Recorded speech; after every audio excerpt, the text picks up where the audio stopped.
आइए फटाफट कुछ पिछले प्रश्नों का रिवीजन कर लें हम लोग। प्रश्न है, हाल ही में आए चक्रवात रेमल का नाम किस देश ने रखा है? ए ऑप्शन है ओमान, बी ऑप्शन है बांग्लादेश, सी ऑप्शन है पाकिस्तान और डी ऑप्शन है ईरान। तो इसका से उत्तर हो जाएगा ओमान। ओमान ने इसका नामांकन किया था। क्या नामांकन किया था? रेमल। रेमल जो शब्द है ये एक अरबी शब्द है जिसका अर्थ होता है रेत। रेत। और ये रेमल चक्रवात जो है वो हिंद महासागर में 28 मई 2024 को आया था। अगर पूछ लिया जाए कि इसका जो रफ्तार है वो कितना रहा है, तो 90 से 120 किलोमीटर प्रति घंटे की रफ्तार से ये चक्रवात चला है। अगर पूछ लिया जाए कि रेमल चक्रवात से भारत का सबसे ज्यादा प्रभावित राज्य कौन सा रहा है, तो उसका सही उत्तर हो जाएगा पश्चिम बंगाल। और पश्चिम बंगाल के साथ साथ बांग्लादेश भी प्रभावित रहा है। तो इसका जो सही उत्तर हो जाएगा क्या हो जाएगा? ओमान ने इसका नामांकन किया था। और ओमान की राजधानी अगर पूछ लिया जाए कहां है, तो मस्कट है। अगर पूछ लिया जाए बांग्लादेश की राजधानी कहां है, तो ढाका है। अगर पूछ लिया जाए पाकिस्तान की राजधानी कहां है, तो आप लोग कमेंट में बताइए। अगर पूछ लिया जाए ईरान की राजधानी, तो तेहरान है। इसका सही उत्तर क्या हो जाएगा? ओमान। अगला प्रश्न है, हाल ही में किस चिकित्सा संस्थान ने WHO द्वारा स्वास्थ्य संवर्धन के लिए नेशनल मंडेला पुरस्कार 2024 जीता है? ए ऑप्शन है KGMU, बी ऑप्शन है एम्स, सी ऑप्शन है NIMHANS, डी ऑप्शन है CMC। तो इसका जो सही उत्तर हो जाएगा वो सी हो जाएगा, NIMHANS। अगर ये देख लिया जाए कहां है, तो ये है बंगलुरु में है। बंगलुरु में है। और इसे हिंदी में जो कहते हैं वो क्या कहते हैं? राष्ट्रीय, इसका हिंदी में जो नाम है वो है राष्ट्रीय मानसिक स्वास्थ्य और तंत्रिका संस्थान। ये कहां है? बंगलुरु में है। और इसे स्वास्थ्य संवर्धन के लिए नेशनल मंडेला पुरस्कार 2024 दिया गया है। अगर पूछ लिया जाए कि WHO का मुख्यालय कहां है, तो जिनेवा में है। और जिनेवा में ही यह पुरस्कार भी राष्ट्रीय मानसिक स्वास्थ्य और तंत्रिका संस्थान को दिया गया है। अगर पूछ लिया जाए कि KGMU कहां है, तो लखनऊ में है। अगर पूछ लिया जाए एम्स, तो नई दिल्ली में स्थित है। और ये तो अभी हमने बताया कि राष्ट्रीय मानसिक स्वास्थ्य और तंत्रिका संस्थान जो है वो बंगलुरु में है। CMC ये कहां है, तो ये बेलुरु में है। तो इसका जो सही उत्तर हो जाएगा वो सी हो जाएगा। अगर पूछ लिया जाए कि नेशनल मंडेला का संबंध किस देश से रहा है, तो दक्षिण अफ्रीका से रहा है। और दक्षिण अफ्रीका में नेशनल मंडेला जी ने रंग भेद के खिलाफ आंदोलन किया था और आगे चलकर वो दक्षिण अफ्रीका के राष्ट्रपति भी हुए। अगला प्रश्न है, हाल ही में खबरों में रही रुद्रा एम द्वितीय हवा से सतह पर मार करने वाली मिसाइल किस संगठन द्वारा विकसित की गई है? तो रुद्रा एम द्वितीय जो है वो हवा से सतह पर मार करने वाली मिसाइल है। सबसे पहले तो आप लोगों को ये याद रखना है।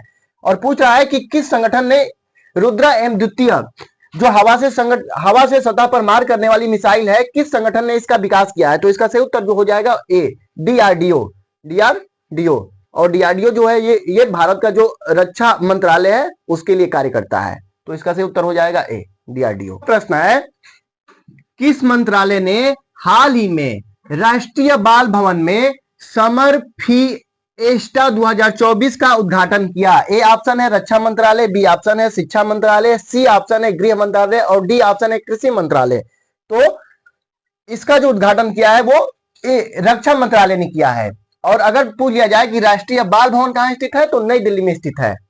और राष्ट्रीय बाल भवन में ही समर फिएस्टा 2024 का आयोजन भी हुआ है और इसका उद्घाटन जो किया है वो रक्षा मंत्रालय ने किया है। इसलिए इसका उत्तर ए हो जाएगा। कुछ पिछले महीने के जो करंट अफेयर के प्रश्न थे उनको अभी आप लोग रिवीजन कर लीजिए। उसके बाद जून माह के जो मोस्ट इंपोर्टेंट करंट अफेयर के प्रश्न हैं उन प्रश्नों को हम लोग करेंगे। तो प्रश्न है, हाल ही में खबरों में रही K9 वज्र क्या है? ए ऑप्शन है क्षुद्रग्रह, बी ऑप्शन है पनडुब्बी, सी ऑप्शन है क्रायोजेनिक इंजन, डी ऑप्शन है तोप प्रणाली। तो इसका जो सही उत्तर हो जाएगा वो डी हो जाएगा, तोप प्रणाली है। और ये जो है एक स्वचालित तोप प्रणाली है। क्या? स्वचालित तोप प्रणाली है। तो इसका जो सही उत्तर हो जाएगा वो डी हो जाएगा, तो प्रणाली। अगला प्रश्न है, हाल ही में प्रवाह पोर्टल किस संस्था द्वारा लॉन्च किया गया? ए ऑप्शन है एसबीआई, बी ऑप्शन है आरबीआई, सी ऑप्शन है नाबार्ड और डी ऑप्शन है सेबी। तो इसका से उत्तर हो जाएगा बी, आरबीआई। आरबीआई द्वारा अभी हाल ही में प्रवाह पोर्टल लॉन्च किया गया है। अगर पूछ लिया जाए कि आरबीआई का मुख्यालय कहाँ है, तो उसका से उत्तर हो जाएगा मुंबई।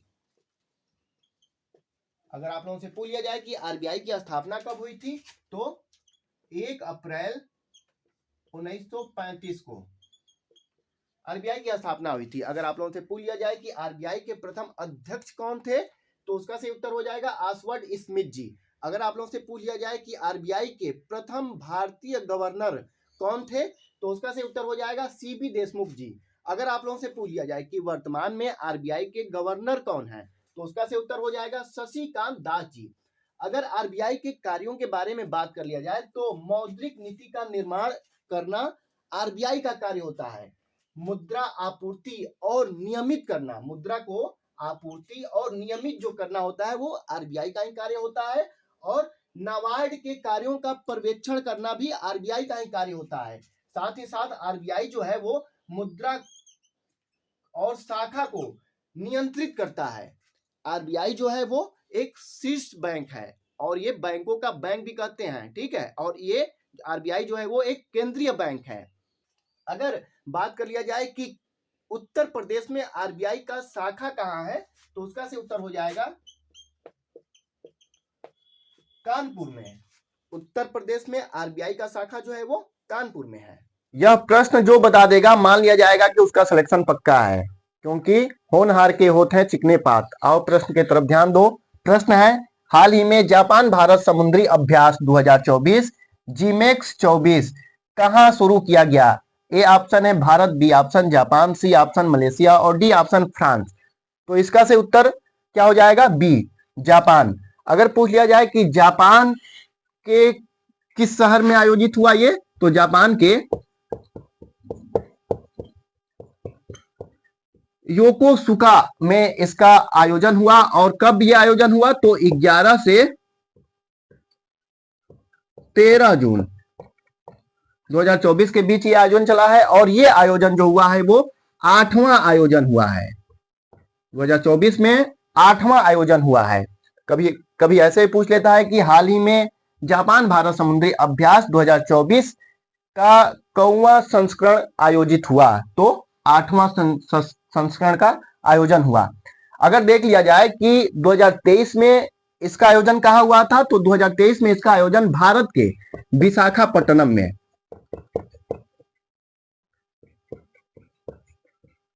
विशाखापट्टनम में इसका आयोजन हुआ और 2023 में हुआ था।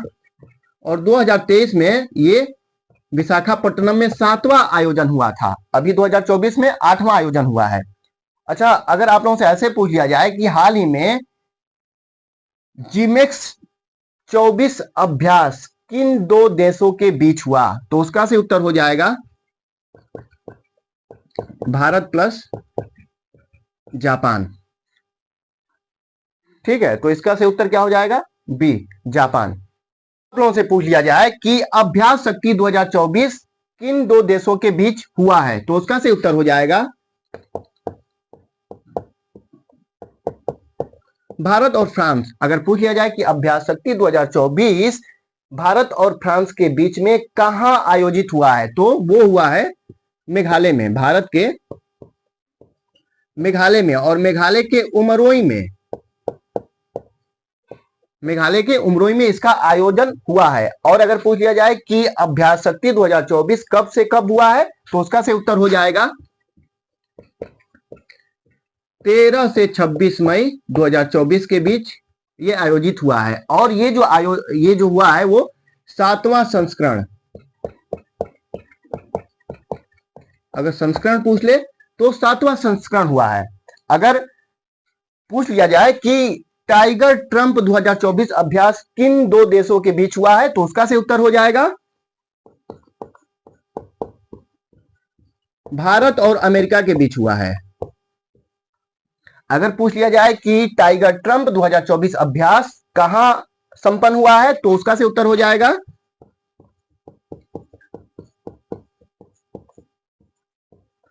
विशाखापत्तनम में। और इसका जो आयोजन हुआ है वो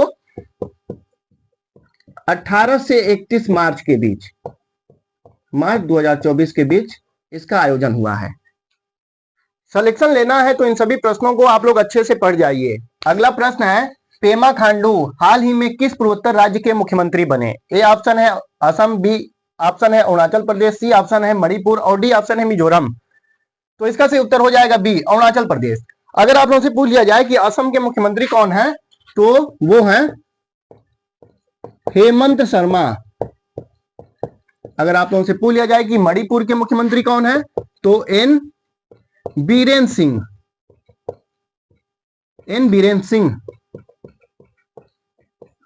अगर आप लोगों से पूछ लिया जाए कि मिजोरम के मुख्यमंत्री कौन है, तो लाल दुहाबमा जी मिजोरम के मुख्यमंत्री हैं। अरुणाचल प्रदेश से दर्रुन के बारे में बहुत सारे हम लोगों को प्रश्न देखने को मिलते हैं। अगर आप लोगों से पूछ लिया जाए कि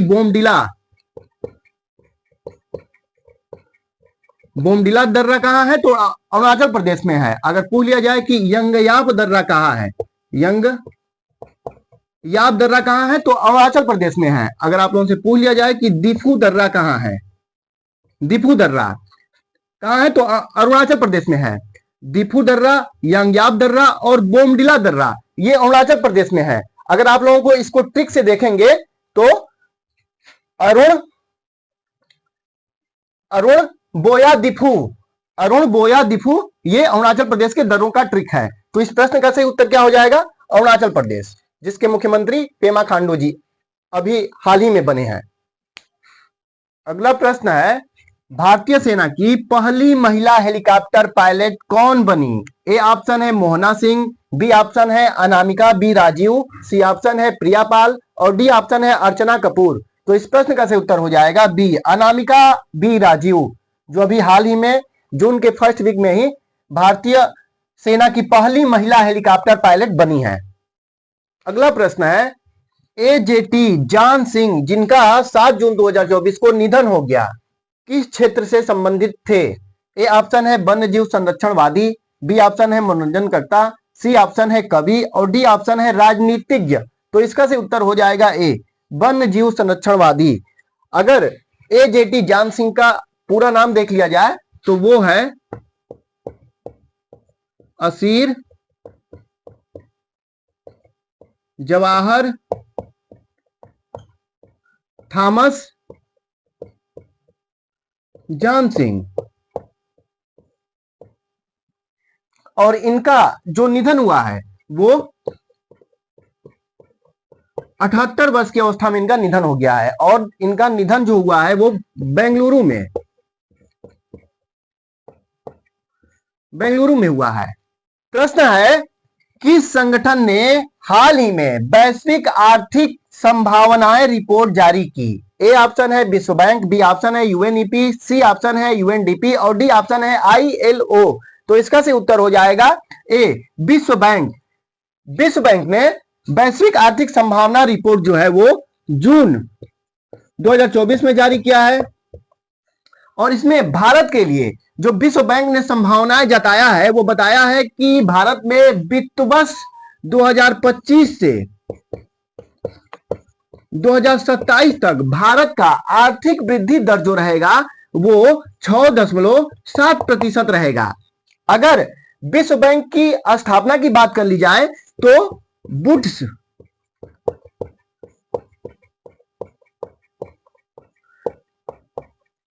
वुड्स सम्मेलन 1944 में विश्व बैंक की स्थापना हुई थी और इसका मुख्यालय जो है वो वाशिंगटन डीसी में है। वाशिंगटन डीसी कहां है? संयुक्त राष्ट्र अमेरिका में है। अगर इसके सदस्य देशों को देख लिया जाए तो इसमें भारत समेत कुल 189 देश विश्व बैंक के सदस्य हैं। तो इसका से उत्तर जो हो जाएगा वो विश्व बैंक हो जाएगा, जिसने अभी हाल ही में जून 2024 में वैश्विक आर्थिक संभावना रिपोर्ट जारी की। अगला प्रश्न है, कौन सा देश 2025 में पुरुषों के जूनियर हॉकी विश्व कप की मेजबानी करेगा? ए ऑप्शन है जर्मनी, बी ऑप्शन है फ्रांस, सी ऑप्शन है भारत और डी ऑप्शन है जापान। तो इसका सही उत्तर हो जाएगा सी भारत। इसकी घोषणा FIH ने की है। अगर पूछ लिया जाए कि FIH के अध्यक्ष कौन है तो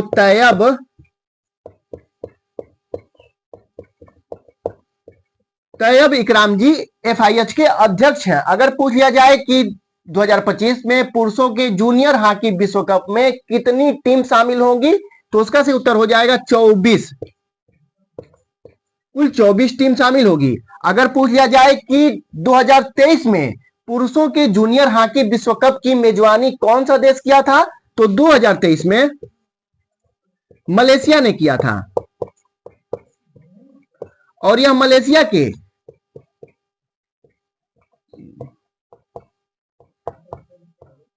कुआलालंपुर में हुआ था। अगर पूछ लिया जाए कि भारत अब तक कुल कितनी बार पुरुषों के जूनियर हॉकी विश्व कप की मेजबानी कर चुका है तो अब तक कुल 3 बार मेजबानी कर चुका है, जो कि पहली बार 2013 में किया था, दूसरी बार 2016 में किया था और तीसरी बार 2021 में किया था और अभी दिसंबर 2025 में चौथी बार मेजबानी करेगा। तो इसका से उत्तर हो जाएगा सी भारत। अगला प्रश्न है, हाल ही में 10 जून 2024 को कौन सिक्किम का मुख्यमंत्री बना? ए ऑप्शन है प्रेम सिंह, बी ऑप्शन है लक्ष्मण प्रसाद, सी ऑप्शन है पेमा खांडू और डी ऑप्शन है हेमंत शर्मा। तो इसका सही उत्तर हो जाएगा ए प्रेम सिंह। अगर पूछ लिया जाए कि सिक्किम की राजधानी कहां है तो उसका सही उत्तर होगा गंगटोक। अगर पूछ लिया जाए कि सिक्किम कितने देशों के साथ सीमा बनाती है तो उसका सही उत्तर हो जाएगा 3। कौन कौन से देश हैं तो पश्चिम में नेपाल,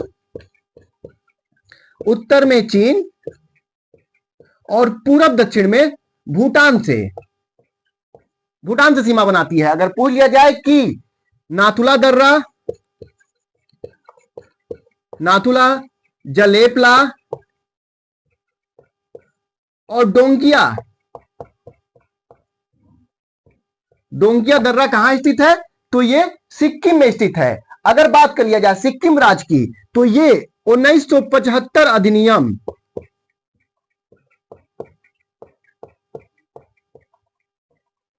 1975 अधिनियम के तहत 36वां संशोधन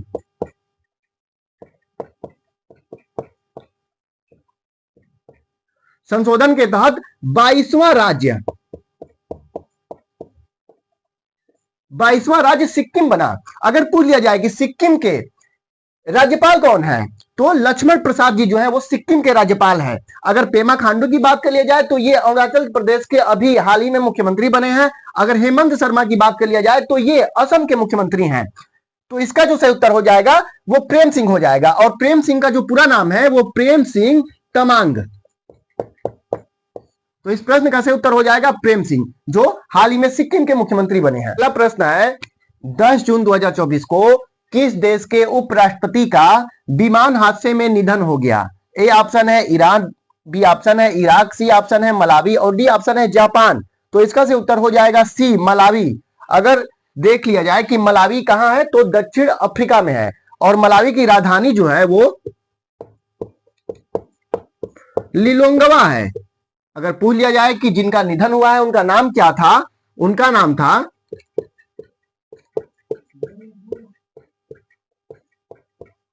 सोलोस चिलिमा। अगर देख लिया जाए कि यह विमान हादसा जो हुआ है वो कहां हुआ है तो चिकनगांव की पहाड़ियों पर हुआ है।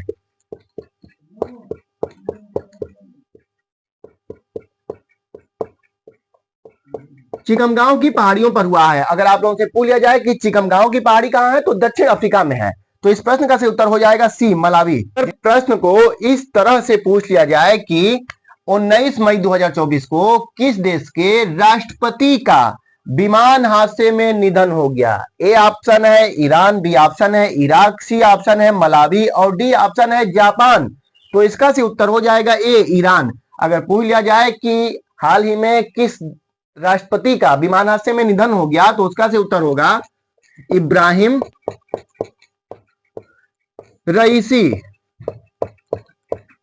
अगर पूछ लिया जाए कि ईरान की राजधानी कहां है तो तेहरान। अगर पूछ लिया जाए कि वर्तमान में ईरान के कार्यवाहक राष्ट्रपति कौन है, तो उसका सही उत्तर हो जाएगा मोहम्मद मुखबर। मोहम्मद मुखबर। अगर आप लोगों से पूछ लिया जाए कि यह जो हादसा हुआ है वो कहां हुआ है, तो अजरबैजान की पहाड़ियों पर हुआ है। अगर पूछ लिया जाए कि अजरबैजान की राजधानी कहां है, तो उसका सही उत्तर हो जाएगा बाकू। तो इस प्रश्न का जो सही उत्तर हो जाएगा ईरान हो जाएगा। अभी हाल ही में ईरान के राष्ट्रपति जो कि इब्राहिम रईसी जी थे, उनका विमान हादसे में निधन हो गया। अगला प्रश्न यूपी स्पेशल से है। प्रश्न है महाकुंभ मेला 2025 के लिए प्रयागराज में प्रदेश सरकार द्वारा कितने करोड़ रुपए खर्च किया जाएगा। ए ऑप्शन है 235.82 करोड़, बी ऑप्शन है 236.82 करोड़, सी ऑप्शन है 237.82 करोड़ और डी ऑप्शन है 238.82 करोड़। तो इसका से उत्तर हो जाएगा बी 236.82 करोड़। अगर आप लोगों से पूछ लिया जाए कि महाकुंभ मेला कितने वर्षों के अंतराल में लगता है, तो उसका से उत्तर हो जाएगा 12 वर्ष,